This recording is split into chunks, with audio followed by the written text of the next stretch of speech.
Hello students, आज के इस वीडियो में हम क्लास 8 की इंग्लिश रीडर बुक के 11th लेसन द ओल्ड काकी के क्वेश्चन आंसर्स और एक्सरसाइजेस डिस्कस करेंगे। तो चलिए शुरू करते हैं क्वेश्चन आंसर्स के साथ। First question is who did काकी लिव विथ, मतलब काकी किसके साथ रहती थी।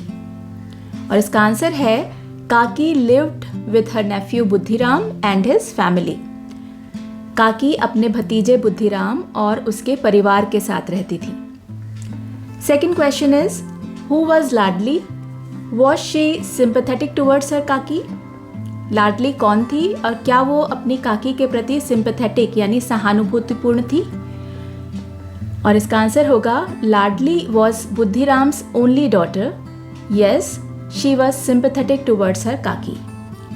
लाडली बुद्धिराम की इकलौती बेटी थी। ओनली डॉटर मीन्स इकलौती बेटी। Yes she was sympathetic towards Kaki, हाँ वो काकी के प्रति सहानुभूति रखती थी। Next question is what was the occasion for celebration in Buddhiram's house. Buddhiram के घर में किस अवसर पर सेलिब्रेशन यानी समारोह मनाया जा रहा था। और इसका आंसर है it was the occasion of engagement celebration of Buddhiram's elder son. Buddhiram के बड़े बेटे की इंगेजमेंट मतलब सगाई का सेलिब्रेशन यानी समारोह मनाया जा रहा था। Next question is why did काकी फील इंसल्टेड, यानी काकी को अपमानित महसूस क्यों हुआ। और इसका आंसर है व्हेन रूपा सॉ काकी सिटिंग क्लोज टू द कढ़ाई। जब रूपा ने काकी को कढ़ाई के पास बैठे देखा, शी बिकेम एंग्री, तो वो गुस्सा हो गई। एंड शुक काकी with both her hands and shouted abuses, और दोनों हाथों से काकी को हिलाकर या झकझोर कर गालियां देने लगी। काकी फेल्ट इंसल्टेड, इसलिए काकी ने अपमानित महसूस किया। Fifth question is why did Rupa apologize to Kaki, did Kaki forgive her. Apologize करना मतलब माफ़ी मांगना और फॉरगिव करना मतलब माफ़ कर देना। रूपा ने काकी से माफ़ी क्यों मांगी, क्या काकी ने उसे माफ़ कर दिया। और इसका आंसर होगा Roopa apologised for committing a blunder. Roopa ने एक ब्लंडर मीन्स बड़ी भूल करने के लिए माफ़ी मांगी by not serving food to Kaki on the day of feast. जो उसने डे ऑफ फीस्ट मतलब दावत यानी त्योहार के दिन काकी को खाना ना परोस कर की थी। यस काकी फॉरगिव हर, हाँ काकी ने उसे माफ़ कर दिया। रूपा ने दावत के दिन काकी को खाना ना परोस कर एक बड़ी गलती की थी, उसके लिए उसने माफ़ी मांगी और काकी ने उसे माफ़ कर दिया। Next question is why did Pandit Buddhiram become red with anger and what did he do. Pandit Buddhiram गुस्से से लाल क्यों हो गया और उसने क्या किया। And the answer is when काकी क्रेप्ट इनटू द कोर्टयार्ड, जब काकी रेंग कर आंगन में आ गई, वन गेस्ट फेल्ट डिस्गस्टेड, तो एक मेहमान को घिन महसूस हुई। And warned everyone to stay away from her, और उसने सबको उनसे दूर रहने की चेतावनी दी। Seeing this Pandit Buddhiram became red with anger, ये देखकर पंडित बुद्धिराम गुस्से से लाल हो गया। He caught Kaki and dragged her into the room, उसने काकी को पकड़ा और घसीट कर कमरे में ले गया। जब काकी रेंग कर आंगन में आ गई तो एक मेहमान को घिन महसूस हुई और उसने सबको उनसे दूर रहने की चेतावनी दी। ये देखकर पंडित बुद्धिराम गुस्से से लाल हो गया, उसने काकी को पकड़ा और उनको घसीटकर कमरे में ले गया। और लास्ट क्वेश्चन है how should old people be treated, बड़े बुजुर्गों के साथ किस तरह का व्यवहार करना चाहिए। And the answer is old people need care, love and affection. बड़े बुजुर्गों को देखभाल, प्यार और स्नेह की ज़रूरत होती है। They should be treated with respect and good words, उनके साथ रिस्पेक्ट यानी सम्मान और अच्छे शब्दों के साथ व्यवहार करना चाहिए। नेक्स्ट क्वेश्चन है who said these lines and to whom. अब हम कुछ लाइन्स पढ़ेंगे और देखेंगे कि ये लाइन्स इस लेसन में किसने कही और किससे। फर्स्ट लाइन है बी केयरफुल, शी में टच समवन। सावधान हो जाओ, वो किसी को छू सकती है। जब काकी आंगन में आ गई थी तो ये लाइन एक मेहमान ने दूसरे मेहमानों से कही थी ताकि वो उनसे दूर रह सकें। तो इसका आंसर है one guest said this to others. Next line है get up Kaki, I have brought puris for you. उठो काकी, मैं तुम्हारे लिए पूड़ियाँ लाई हूँ। ये बात लाडली ने काकी से कही थी जब लाडली चुपके से काकी के लिए पूड़ियाँ ले आई थी। So its answer is Ladli said this to Kaki. Next line is take me to the place where the guests were eating. मुझे उस जगह ले चलो जहाँ पर मेहमानों ने खाना खाया था। ये बात काकी ने लाडली से कही थी, तो इसका आंसर होगा Kaki said this to Ladli. Next line is no it's my share. नहीं, ये मेरा हिस्सा है।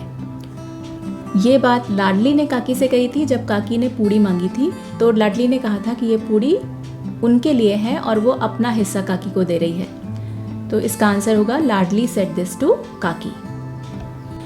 तो ये थे इस लेसन के क्वेश्चन आंसर्स। और अब देखते हैं एक्सरसाइजेस। फर्स्ट एक्सरसाइज है complete the sentences with suitable words given in the box. इस एक्सरसाइज में हम fill in the blanks exercise करेंगे। बॉक्स में कुछ वर्ड्स दिए गए हैं, पहले उन वर्ड्स को समझ लेते हैं। जो वर्ड्स दिए गए हैं फिल करने के लिए वो हैं टेम्पटिंग, टेम्पटिंग मीन्स ललचाने वाला। ड्रैग्ड, ड्रैग्ड मीन्स घसीट कर ले गया। प्रॉपरली, प्रॉपरली मीन्स ठीक से या अच्छे से। मेल्टेड, मेल्टेड मीन्स पिघल गया। क्रेप्ट, क्रेप्ट मीन्स चुपके से या रेंग कर आगे बढ़ना। एंड फॉरगिव, फॉरगिव मीन्स माफ कर दिया। और चलिए अब एक एक करके सेंटेंसेस देखते हैं। फर्स्ट सेंटेंस है the cat dash silently towards the bird. बिल्ली चिड़िया की तरफ चुपके से डैश। तो बिल्ली चिड़िया को पकड़ने के लिए चुपके से रेंग कर आगे बढ़कर जाती है, इसलिए यहाँ पर जो सही वर्ड होगा वो होगा crept. The cat crept silently towards the bird. बिल्ली चिड़िया की तरफ चुपके से आगे बढ़ी। Second sentence is the ice cream in the cup dash as it was very hot. Cup में आइसक्रीम डैश, क्योंकि गर्मी बहुत थी तो गर्मी से आइसक्रीम पिघल जाती है, इसलिए यहाँ पर मेल्टेड वर्ड भरा जाएगा। The ice cream in the cup melted as it was very hot. Cup में आइसक्रीम पिघल गई क्योंकि गर्मी बहुत थी। Next sentence is the mother dash me for my mistake. माँ ने मेरी गलती के लिए मुझे डैश, माँ ने मेरी गलती के लिए मुझे माफ़ कर दिया। और फॉरगिव का मतलब होता है माफ़ कर देना। फॉरगिव की सेकेंड फॉर्म होती है फॉरगिव, तो यहाँ पर जो वर्ड भरा जाएगा वो होगा forgive. The mother forgive me for my mistake. माँ ने मेरी गलती के लिए मुझे माफ़ कर दिया। नेक्स्ट सेंटेंस है the labourer dash the jute rice sack into the room. मजदूर चावल की बोरी को कमरे में डैश। बोरी भारी होती है इसलिए उसे घसीट कर ले जाते हैं, और ड्रैग्ड का मतलब होता है घसीट कर ले गया, तो यहाँ क्या भरा जाएगा dragged. The labourer dragged the jute rice sack into the room. मजदूर चावल की बोरी को कमरे में घसीट कर ले गया। नेक्स्ट सेंटेंस है ही always does his work dash. वो अपना काम हमेशा से करता है। अब दो वर्ड्स बचे हैं टेम्पटिंग और प्रॉपरली। टेम्पटिंग का मतलब होता है ललचाने वाला और प्रॉपरली का मतलब होता है ठीक से या अच्छे से। तो यहाँ कौन सा वर्ड फिट होगा प्रॉपरली। वो हमेशा अपना काम ठीक से करता है, तो इसके लिए यहाँ पर प्रॉपरली वर्ड आएगा। ही always does his work properly. और इस एक्सरसाइज का लास्ट सेंटेंस है the dish which Amit prepared looks dash. Amit ने जो डिश बनाई है, डिश मीन्स व्यंजन, वो लग रही है। जब डिश अच्छी लगती है और खाने का मन करे तो उसे टेम्पटिंग बोलते हैं, तो यहाँ पर कौन सा वर्ड आएगा tempting. The dish which Amit prepared looks tempting. और चलिए अब नेक्स्ट एक्सरसाइज देखते हैं। इस एक्सरसाइज में हम 3 छोटे छोटे वर्ड सीखेंगे ऑलरेडी, येट और स्टिल। इन तीनों वर्ड्स को अच्छी तरह समझ लीजिए क्योंकि ये तीनों वर्ड्स ही बहुत यूज़फुल वर्ड्स हैं। ऑलरेडी का मतलब होता है पहले ही, जो काम पहले ही हो चुका है, जैसे आई हैव ऑलरेडी अराइव्ड, मैं पहले ही आ चुकी हूँ। और येट का मतलब होता है अभी तक, यानी जो काम अभी तक नहीं हुआ। येट वर्ड नेगेटिव सेंटेंसेस में यूज़ होता है, जैसे he has not arrived yet, मतलब वो अभी तक नहीं आया। और स्टिल का मतलब होता है अभी भी, यानी जो काम अभी भी चल रहा है, जैसे आई एम स्टिल वेटिंग, मैं अभी भी वेट कर रही हूँ। और चलिए अब एक्सरसाइजेस को देखते हैं कि कहाँ कौन सा वर्ड आएगा इन सेंटेंसेस में। पहला सेंटेंस है दे हैव डैश लेफ्ट, वो लोग जा चुके हैं। यहाँ पर जो वर्ड आएगा वो होगा ऑलरेडी, वो लोग पहले ही जा चुके हैं। They have already left. Next sentence is are you dash angry with me, क्या तुम मुझसे नाराज़ हो। तो यहाँ पर स्टिल आएगा क्योंकि ये पूछना है कि क्या तुम अभी तक या अभी भी मुझसे नाराज़ हो, तो यहाँ पर उसके लिए स्टिल को यूज़ करेंगे। Are you still angry with मी।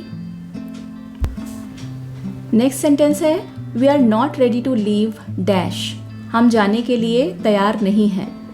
तो नेगेटिव सेंटेंसेस में नॉट के साथ येट आता है, मतलब हम जाने के लिए अभी तक तैयार नहीं हैं। We are not ready to leave yet. अगला सेंटेंस है शी हैज़ रीच्ड देयर, वो वहाँ पहुँच चुकी है। तो यहाँ कौन सा वर्ड आएगा? ऑलरेडी, वो वहाँ पहले ही पहुँच चुकी है। She has already reached there. और इस एक्सरसाइज का लास्ट सेंटेंस है Sholay is dash my favourite movie, Sholay मेरी फेवरेट मूवी है।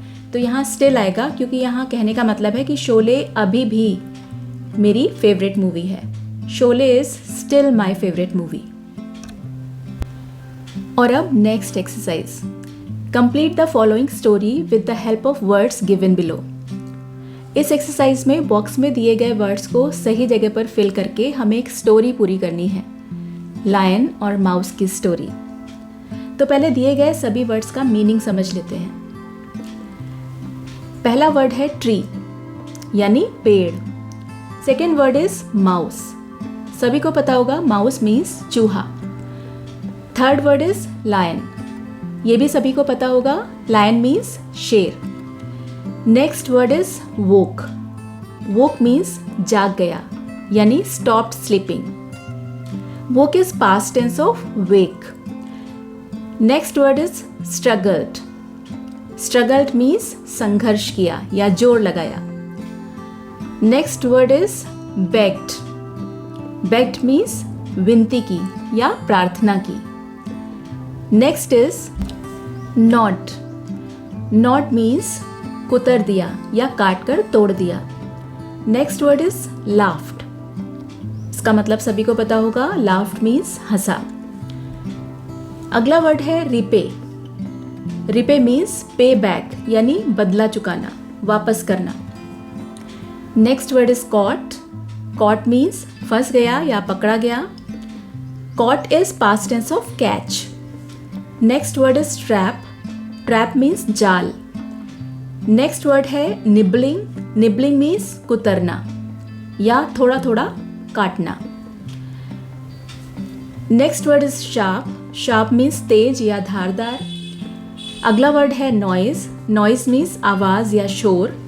Next word is kill, kill means मार देना या मार डालना। Next word is pity, pity means दया या तरस। और लास्ट वर्ड है at last, at last means finally यानी आखिरकार या अंत में। अब जब हमने सारे वर्ड्स के मीनिंग समझ लिए हैं तो चलिए अब स्टोरी को कंप्लीट करते हैं। स्टोरी की फर्स्ट लाइन है one day a dash lay down under a shady dash to sleep, यानी एक दिन एक डैश एक छायादार डैश के नीचे सोने के लिए लेटा। तो यहाँ पहले ब्लैंक में क्या आएगा? लायन यानी शेर, और दूसरे ब्लैंक में ट्री यानी पेड़। तो ये लाइन होगी one day a lion lay down under a shady tree to sleep, एक दिन एक शेर एक छायादार पेड़ के नीचे सोने के लिए लेटा। नेक्स्ट लाइन है While he slept, a playful dash ran over his body. जब वो सो रहा था, एक चंचल डैश उसके शरीर पर दौड़ा. यहाँ पर आएगा माउस यानी चूहा. तो ये कंप्लीट सेंटेंस होगा While he slept, a playful mouse ran over his body. यानी जब वो सो रहा था तो एक खेलता हुआ या चंचल चूहा उसके शरीर पर दौड़ने लगा. The lion dash up. शेर यहाँ आएगा जाग गया यानी woke. The lion woke up. Next line is he put out his great paw and was just going to dash the mouse. उसने अपना बड़ा पंजा निकाला और बस चूहे को डैश वाला था. तो यहाँ पर क्या आएगा? किल यानी मारने ही वाला था. He put out his great paw and was just going to kill the mouse. उसने अपना बड़ा पंजा निकाला और बस चूहे को मार ही डालने वाला था. The little mouse dashed for mercy. छोटे चूहे ने दया के लिए डैश. यहाँ पर आएगा begged यानी विनती की, प्रार्थना की. The little mouse begged for mercy. छोटे चूहे ने दया के लिए विनती की. Next line is the lion took dash and let him go. शेर को डैश आ गई और उसने उसे छोड़ दिया. यहाँ पर आएगा पिटी. पिटी मीन्स दया या तरस. The lion took pity and let him go. शेर को दया आ गई और उसने उसे छोड़ दिया. Next sentence is the mouse thanked the lion. I will try to dash your kindness, said the mouse. चूहे ने शेर का शुक्रिया अदा किया और कहा मैं आपकी दयालुता का डैश की कोशिश करूंगा. तो यहाँ पर कौन सा वर्ड आएगा? रिपे यानी बदला चुकाना. The mouse thanked the lion. I will try to repay your kindness, said the mouse. चूहे ने शेर का शुक्रिया अदा किया. मैं आपकी दयालुता का बदला चुकाने की कोशिश करूंगा, चूहे ने कहा. The lion dash at this. इस बात पर शेर यहाँ पर आएगा हंसा या हंसने लगा. और हंसने लगा की इंग्लिश होगी laughed. The lion laughed at this. Several days passed by. कई दिन बीत गए. Then while hunting in the forest, the lion was dash in a dash. फिर जंगल में शिकार करते हुए, हंटिंग करना मतलब शिकार करना. फिर जंगल में शिकार करते हुए शेर एक डैश में डैश गया. तो यहाँ पर कौन से वर्ड्स आएंगे? जाल में फंस गया. जाल की इंग्लिश होगी ट्रैप और फंसने की इंग्लिश होगी caught. Then while hunting in the forest, the lion was caught in a trap. फिर जंगल में शिकार करते हुए शेर एक जाल में फंस गया. Next line is he dash and roared to get free. वो डैश और आज़ाद होने के लिए दहाड़ा. यहाँ पर आएगा स्ट्रगल्ड यानी उसने संघर्ष किया और आज़ाद होने के लिए दहाड़ा. The little dash heard the dash and ran to help him. छोटे डैश ने डैश को सुना और उसकी मदद के लिए भागा. तो यहाँ पर कौन से वर्ड्स आएंगे? माउस और नॉइस. नॉइस मीन्स शोर या आवाज़. छोटे चूहे ने उसकी आवाज़ को सुना और उसकी मदद के लिए भागा. The little mouse heard the noise and ran to help him. At once he began dash at the massive ropes with his dash teeth. तुरंत उसने अपने डैश दांतों से मोटी रस्सियों को डैश शुरू कर दिया. तो यहाँ पर कौन कौन से वर्ड्स आएंगे? निबलिंग.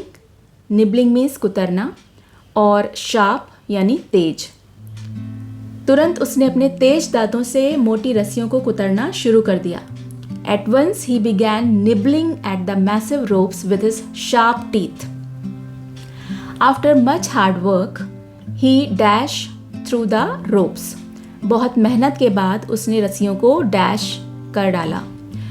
तो यहाँ पर कौन सा वर्ड आएगा? नॉट यानी कुतर डाला. After much hard work he gnawed through the ropes. बहुत मेहनत के बाद उसने रस्सियों को काट डाला.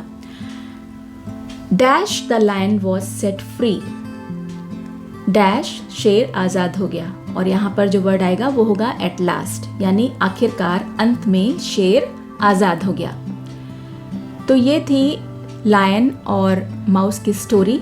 और इस स्टोरी से क्या सीख मिलती है कि कभी भी किसी को छोटा नहीं समझना चाहिए. छोटी सी चीज़ या छोटा सा प्राणी या छोटी सी मदद भी बहुत बड़ा काम आ सकती है। तो आज हमने द ओल्ड काकी लेसन के क्वेश्चन आंसर्स और एक्सरसाइजेस को समझा।